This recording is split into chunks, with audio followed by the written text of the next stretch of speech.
जो ये अभी केस चल रहा है अतुल सुभाष वाला, इसके बारे में मुझे प्लीज बताइए कि किसको क्या करना चाहिए। क्योंकि अगर हम देखें तो ऐसी लेडीज भी हैं जिनके साथ गलत हो रहा होता है, कुछ ऐसे मेल्स भी हैं, जेंट्स भी हैं जिनके साथ गलत हो रहा है। तो इंसान करे समझे तो मतलब किसको, अगर हम इनके साइड लेते हैं तो कुछ ऐसी लेडीज है जिनको देख के फिर तरस आता है कि हमने गलत डिसीजन लिया। तो क्या है सही? देखिए, जो लेडीज को कई सदियों से या कई दशकों से दबाया जा रहा था, उनके खिलाफ अत्याचार हो रहा था, इसलिए कानून बनाए गए। ये ठीक है, लेडीज को प्रोटेक्शन देने की बिल्कुल जरूरत थी, लेकिन अब इनका बहुत ज्यादा मिसयूज हो रहा है पिछले कई सालों से।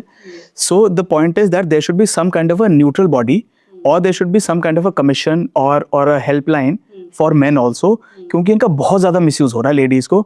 लेडीज को बहुत आराम से पता है कि उन्हें बस एक FIR जाके लिखानी है या कोई सिंपल सी कंप्लेंट डालनी है, मेंटेनेंस अलाउंस की एप्लीकेशन डालनी है, और फिर वो मतलब आदमी 2 साल 5 साल 10 साल तक वो अपने आप को सिर्फ जस्टिफाई करता रहेगा, जेल में सड़ेगा, या मतलब उसकी जिंदगी झंड हो जाएगी एक ही बार में। It is very simple.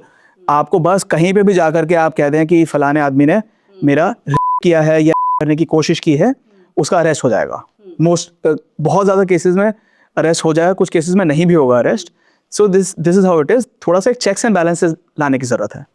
क्या हेल्पलाइन नंबर, मतलब अगर मानो उनको कोई कुछ ऐसे दे दिया, अगर कोई लेडी सच में भी हो रही है तो भी फिर वो कुछ नहीं कर पाएगी? नहीं, क्यों नहीं कर पाएगी वो? मतलब देखिए, जो केस जेन्युइन है, मैं आपको एक एग्जांपल देता हूँ।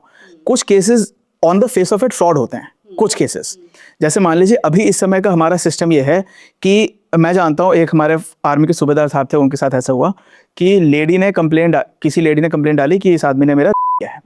वो सूबेदार साहब उस समय क्या है, मान लीजिए वो कोई जगह कह रही है चेन्नई में, लेकिन उस समय वो सूबेदार साहब ऑन ड्यूटी है कलकत्ता में उस समय। अब अगर मान लीजिए कोई फौजी बंदा है, उसका तो रिकॉर्ड क्लियर है ना, उसमें तो कोई डाउट नहीं। अगर वो ड्यूटी पे है तब तो कोई डाउट नहीं, अगर वो कलकत्ता में ड्यूटी पे है तो है, इसमें कोई डाउट नहीं बचा कि वो उस समय चेन्नई में तो हो नहीं सकता। तो ऐसे केस में भी उस सूबेदार साहब के खिलाफ कार्रवाई स्टार्ट हो गई। So this is very unfortunate. मैं ये कह रहा हूँ, जिस केस में आपको बिल्कुल क्लियर है उसमें तो नहीं करें।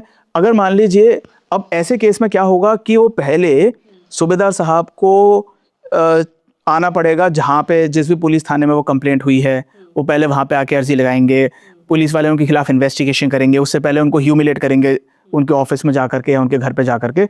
जिस केस में एकदम क्लियर है उस केस में ये कार्रवाई नहीं होनी चाहिए। इस केस में उनको कन्विक्शन नहीं होगी, सूबेदार साहब नहीं फंसेंगे।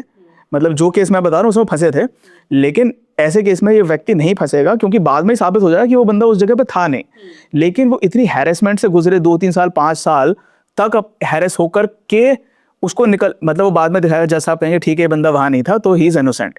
लेकिन उससे पहले जो आपको on the face of it दिख रहा है कि वो बंदा वहां नहीं है, तो उसके खिलाफ इतनी कार्रवाई क्यों चला रहे हैं? क्योंकि ऐसे भी बहुत सारे फॉल्स केसेस हैं।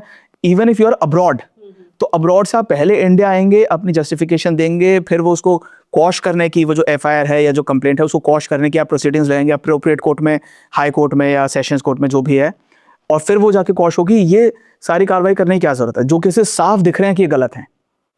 क्या सबसे ज्यादा क्या धाराएं लगती हैं जब कोई लेडी जाती है? हाँ जी, दहेज और हाँ जी, 498A क्रूअल्टी। अतुल वाले केस में क्या सबसे ज्यादा? सारी धाराएं, इन्होंने पूरा डिवोर्स पैकेज लगा रखा था। ओके। क्रूअल्टी सेक्शन 498A जो है IPC का, सेक्शन 3 और 4 डोमेस्टिक वायलेंस एक्ट, और ये डाउरी हैरेसमेंट के सारे सेक्शंस लगा रखे थे। सेक्शन 125 CRPC, जितनी तमाम धाराएं जो भी इनके पास उपलब्ध थी, इन्होंने सारे लगा रखे थे अतुल सुभाष पे।